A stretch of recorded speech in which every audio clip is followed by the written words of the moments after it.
Good morning, students. How are you? I hope you are fine.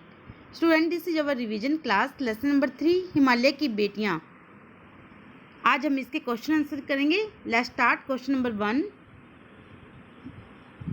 नदियों को माँ मानने की परंपरा हमारे यहाँ काफ़ी पुरानी है, लेकिन लेखक नागार्जुन उन्हें किन रूपों में देखते हैं? नागार्जुन नदियों को माता मानने के साथ साथ उन्हें बेटियों, प्रेमिकाओं और बहनों के रूप में भी देखते हैं. किस रूप में देखते हैं? बेटियों, प्रेमिकाओं और बहनों के रूप में भी देखते हैं. प्रश्न नंबर 2. सिंधु और ब्रह्मपुत्र की क्या विशेषताएं बताई गई है? क्या बताई गई है? सिंधु और ब्रह्मपुत्र हिमालय से निकलने वाले दो महानदियाँ यानी कि दो महानदियाँ हैं. इनका नाम सुनते ही रावी, चिनाब, झेलम, सतलज, गंगा, यमुना, सरयू, गंडक आदि नदियों का स्मरण हो जाना स्वाभाविक है, यानी कि याद आ जाना स्वाभाविक है. कौन कौन सी नदियाँ? आप कोई भी 4-5 नदियों के नाम लिख सकते हो इसमें. लेखक ने इन दोनों को हिमालय के हृदय से निकलने वाली करुणा की धाराएं कहा है. किन दोनों को कहा है? सिंधु और ब्रह्मपुत्र नदियों को बोला है. क्या बोला है इनको? हिमालय के हृदय से निकलने वाली ममता भरी धाराएं. करुणा का मतलब ममता होता है, तो ममता भरी धाराएं हैं. दोनों को हिमालय की बेटियां मानते हुए लेखक ने समुद्र को इनका सौभाग्यशाली पति माना है. क्या माना है? समुद्र को इनका सौभाग्यशाली पति माना है. किनको? इन दोनों नदियों को, सिंधु और ब्रह्मपुत्र को. प्रश्न नंबर 3. काका कालेलकर ने नदियों को लोक माता क्यों माना है? काका कालेलकर की नदियों के प्रति श्रद्धा भावना थी. नदियां अपने जल में इस देश की प्रजा का माता के समान ही स्नेह से पालन करती आ रही है. क्या कर रही है? माता के समान इस देश की जो जनता है, प्रजा है, उनको पालन करती आ रही है. प्यास बुझाने के साथ साथ ये खेतों की सिंचाई करके जनता को अन्नदान भी करती है. अन्य अनेक रूपों से नदियां हमारे जीवन को सुखी बनाती हैं. अतः कालेलकर का उन्हें माता बताना सर्वथा उचित है. क्यों? देखिए, इसको समझने की कोशिश करिए. जो नदियां हैं उनके प्रति, जो काका कालेलकर है, उनकी जो नदियां हैं उनके प्रति श्रद्धा भावना थी. और क्योंकि जो नदियां हैं वो अपने जल से देश की जनता है उनको प्यार दे रही है, दुलार दे रही है. और प्यास तो बुझाती नदियाँ बल्कि खेतों में सिंचाई करती है. सिंचाई होने से क्या होगा? जनता को जो अन्नदान है वो मिलेगा. और अनेक रूप से ये हमारे जीवन को सुखी बना रही है. इसलिए उन्होंने इन्हें माता के रूप में माना है. हिमालय की यात्रा में लेखक ने किन किन की प्रशंसा की है? किन किन की प्रशंसा की है? हिमालय की यात्रा में लेखक ने नदियों की सबसे अधिक प्रशंसा की है. किसकी की है? नदियों की. इनमें से भी इन्होंने दो नदियों की विशेष उल्लेख किया. कौन कौन सी? सिंधु और ब्रह्मपुत्र. इसके साथ साथ उन्होंने हिमालय की एक दयालु पिता और पर्वतराज कहकर, किसको? हिमालय को दयालु पिता का है और पर्वतराज का है. और समुद्र को क्या कहा है? पीछे भी हमने पढ़ा है. बेटियों का सौभाग्यशाली पति बताकर प्रशंसा की है. क्या किया है?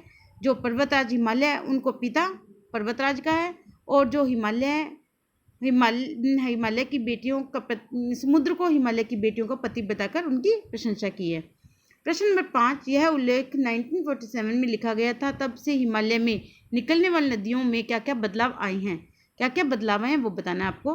विगत 69 वर्षों में नदियों के रूप में अनेक बदलाव आए हैं.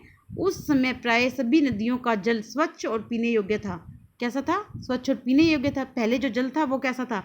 स्वच्छ और पीने योग्य था. लेकिन कालांतर में, लेकिन अब अधिकांश नदियों का जल प्रदूषित हो गया है. नगरों की जो गंदगी है, कारखानों से हानिकारक तत्व है, वो नदियों के जल में मिलते रहने से नदियाँ गंदा नाला बन गई है. क्या बन गई है? गंदा नाला बन गई है. जो पानी है वो क्या होता है? हो गया है, दूषित हो गया है. Okay, understand. Next question. अपने संस्कृत शिक्षक से पूछिए कि कालिदास ने हिमालय को देवात्मा क्यों कहा है? क्यों कहा है बताइए. देखिए, भारतीय पुराण और ग्रंथों में हिमालय को देवभूमि और देवताओं को का निवास स्थल माना है. इसलिए कालिदास ने हिमालय को देवात्मा कहा है. क्यों कहा है? क्योंकि जो पुराण है और ग्रंथ है उसके अंदर हिमालय को देवभूमि और देवताओं के रहने का स्थान माना गया है. क्योंकि यहाँ पर क्या है? हिमालय में हिमालय को देवभूमि का है और देवताओं का रहने का स्थान माना है. देवात्मा होता है देवों की आत्मा, जहाँ पर देवों की आत्मा हो, यानी कि देवों का रहने का स्थल हो. ठीक है. अनुमान और कल्पना. लेखक ने हिमालय से निकलने वाली नदियों को ममता भरी आंखों से देखते हुए उन्हें हिमालय की बेटियां कहा है. आप उन्हें क्या कहना चाहेंगे? नदियों की सुरक्षा के लिए कौन कौन से कार्य हो रहे हैं? अब यहाँ से आप ये कट कर सकते हैं क्वेश्चन इतना. ठीक है, अपने सुझाव वगैरह, ये ठीक है। तो आप इस टाइप के जो क्वेश्चन होते हैं, ये ज़रूरी नहीं है कि आप अपना करो, आप इसमें अपनी लैंग्वेज भी थोड़ी आप ऐड कर सकते हो। बस आपको क्या होता है कि इन क्वेश्चंस को थोड़ा समझना होता है। आप इनको समझिए, 2 से 3 बार सुनिए, फिर कुछ लैंग्वेज अपनी भी आप इसमें ऐड कर सकते हो। ओके, आप ध्यान से सुनिए इसे।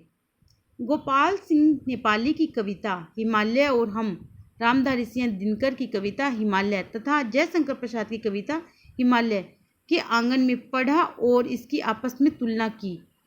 हिमालय से संबंधित उपयुक्त प्रसिद्ध कविताएं हिमालय का प्रकृति से जुड़ाव और उनकी महत्वपूर्ण विशेषताओं की ओर संकेत करता है। जो ऊपर मैंने 2-3 कविताओं के नाम लिखे हैं, उसमें क्या बताया गया है कि हिमालय की जो विशेषताएं हैं, महत्वपूर्ण विशेषताओं का और प्रकृति से उनका कितना जुड़ाव है, वो सारा इन कविताओं में बताया गया है कि हिमालय कितना ज़्यादा विशेषपूर्ण है।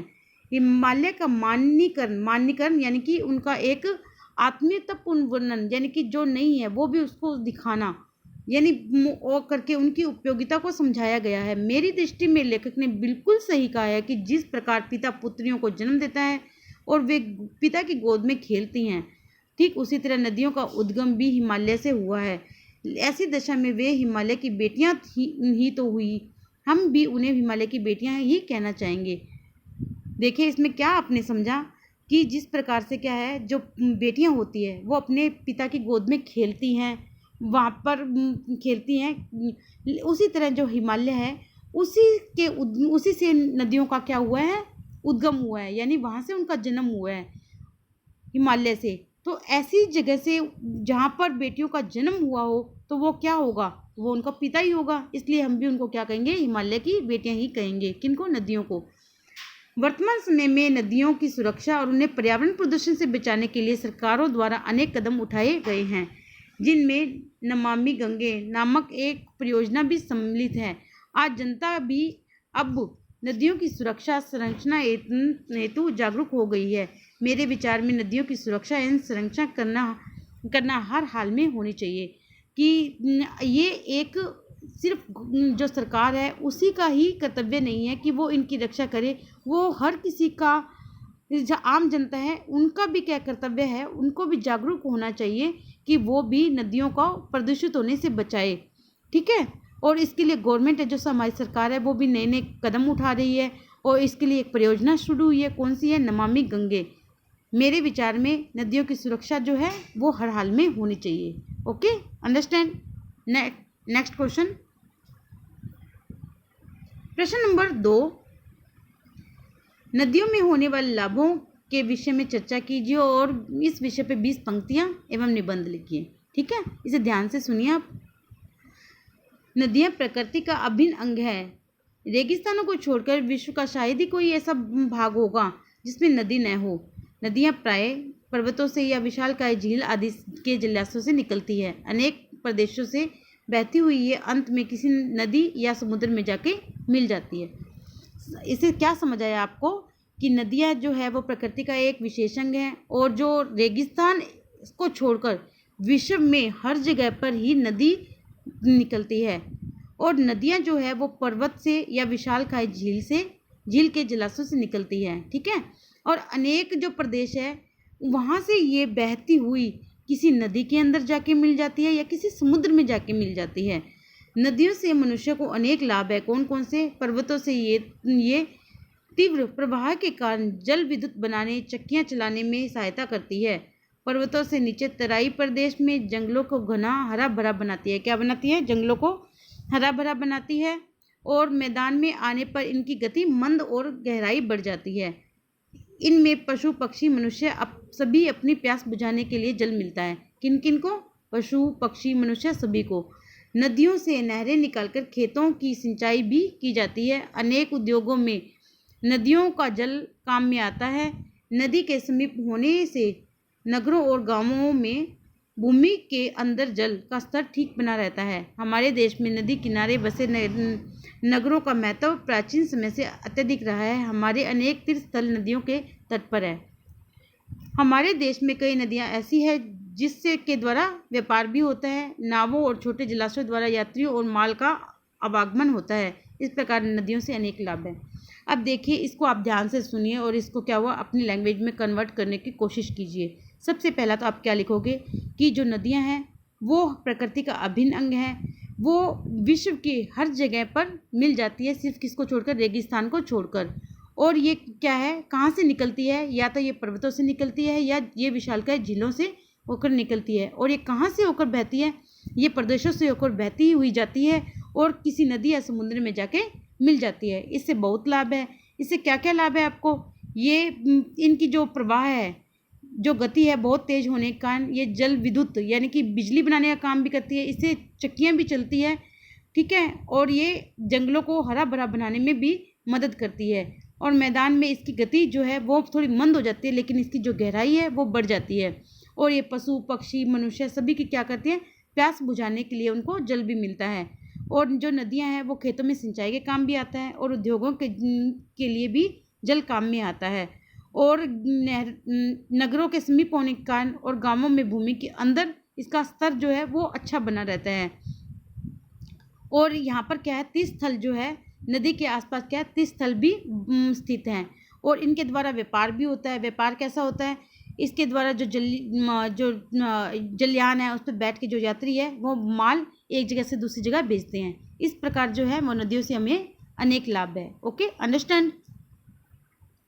आई होप आपको ये क्वेश्चंस अच्छे से समझ में आए होंगे। आप इस वीडियो को ध्यान से सुनिए, इनको लर्न कीजिए और लर्न करके इनको लिखने की कोशिश कीजिए। जितना आप लिखोगे उतनी आपकी मिस्टेक्स कम होगी। Okay, thank you, have a nice day.